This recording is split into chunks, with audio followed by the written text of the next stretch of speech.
Hi friends, good morning అందరికీ. ఈ రోజు అయితే మేము నిమ్మకాయ పచ్చడి, నిల్వ పచ్చడి అయితే పెడుతున్నాము ఫ్రెండ్స్. మీలో ఎంతమందికి ఇష్టం? సమ్మర్లో అయితే చాలా మంచిది హెల్త్కి నిమ్మకాయ పచ్చడి. కాబట్టి నిమ్మకాయ పచ్చడి అయితే మా మమ్మీ పెడుతుంటే నేనైతే వీడియో తీశాను. ఫస్ట్ నుండి అయితే తీయలేకపోయాను ఫ్రెండ్స్, ఏమనుకోకండి. తనైతే ముందుగా ఆయిల్ అంటే మన మెజర్మెంట్ని బట్టి ఉంటాయి వీటికి మెజర్మెంట్స్, అవి అయితే నాకు తెలియదు, వీడియో అయితే తీశాను. ఆయిల్ అయితే పోసుకుంది. తర్వాత అందులో ఎల్లిపాయ, జీలకర్ర, ఆవాలు ఇట్లా వేసి అవి గోలిన తర్వాత ఎండుమిర్చి ఇట్లా వేసి అవి గోలిన తర్వాత నూనె చల్లారేదాకా కాసేపు పక్కకైతే పెట్టుకుంది ఫ్రెండ్స్. ఆ తర్వాత అవి అంటే ఆయిల్ వేడిగా ఉన్నప్పుడు కారం వేస్తే మాడిపోతుందంట, మా మమ్మీ చెప్పింది. అప్పుడే వేద్దాము అంటే అలా చేస్తే కారం మొత్తం మాడిపోయి చేదొస్తుంది, అలా చేయొద్దు వేడి మీద అని చెప్పింది. మేమైతే గోరువెచ్చగా ఉంది ఆయిల్ అన్నప్పుడు మేము తీసుకున్న క్వాంటిటీ లెమన్స్కి తగినంత కారం అయితే మమ్మీ యాడ్ చేసింది. కిలోకి పావు కిలో సంథింగ్ ఏదో చెప్పింది, నాకైతే ఐడియా లేదు. కారం కలుపుకున్నాం. మనం ఉప్పు అయితే మనం ముందే నిమ్మకాయ వక్కల్ని కట్ చేసి పెట్టినప్పుడే అందులో కలుపుతాం కదా, మళ్ళీ ఇందులో కలపడం అవసరం లేదండి. మంచిగా మిక్స్ అయ్యేలా కారం మంచిగా కలుపుతూ ఉండాలి. మా మమ్మీ అయితే మంచిగా పెడతారండి పచ్చళ్ళు, అయితే సూపర్ పెడతారు.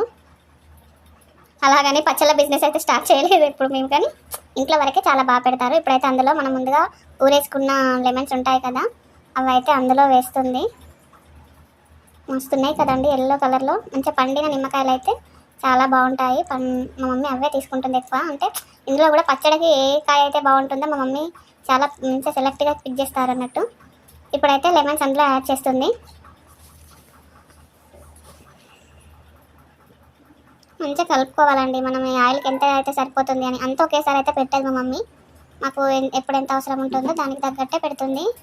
ఒకేసారి ఒక 5 kgs ఊరేసిన నిమ్మకాయలని ఒకేసారి 5 kgs అయితే పోపు పెట్టుకోము మేము. హాఫ్ కేజీ కేజీ అట్లా పెట్టేసుకుంటాం అన్నట్టు. మా అక్కయ్య వాళ్ళకి పంపిస్తుంది మమ్మీ, మేము హాస్టల్కి వెళ్ళేటప్పుడు తీసుకెళ్తాము. అలా ఎప్పుడైతే వాడుకుంటామని అనిపిస్తుందో అప్పుడే పోపు పెడుతుంది. ఇలా కొద్దిగా పోపు పెట్టుకుంటేనే పచ్చడి చాలా టేస్టీగా ఉంటుంది ఫ్రెండ్స్. అంత ఒకేసారి పెడితే పచ్చడి టేస్ట్ అయితే తగ్గిపోతుంది. ఇప్పుడైతే మంచిగా మిక్స్ చేస్తున్నారు మమ్మీ. కలర్ అయితే సూపర్గా వచ్చిందండి, చూడండి ఎంత బాగుందో. నాకైతే లెమన్ పిక్కల్ అంటే చాలా ఇష్టం అండి. లెమన్ అండ్ ఉసిరికాయ అంటే చాలా ఇష్టం, కానీ ఈ సంవత్సరం ఉసిరికాయ పచ్చడి పెట్టలేదు మమ్మీ.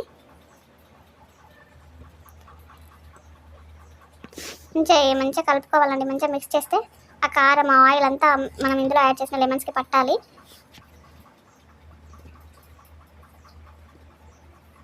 మమ్మీ అయితే నిమ్మకాయ పచ్చడి గురించి ఒక టిప్ చెప్పారు. ఆ నిమ్మకాయని గింజలతో అలానే ఉంచినామనుకో పచ్చడి పెట్టిన తర్వాత చేదు వస్తుందంట. కొంచెం గింజలు తీయడానికి ప్రయత్నించి పెట్టుకుంటే పచ్చడి చాలా బాగా పుల్లగా బాగుంటుందని చెప్పారు.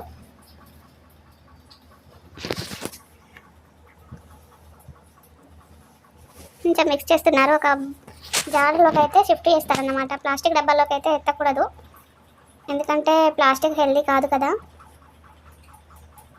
మా నాన్నమ్మ వాళ్ళ దగ్గర నుండి ఉన్నాయి ఎందుకంటే ఇట్లా అట్నే సీసం జార్లా ఏమంటారు, అవి అయితే ఉన్నాయి.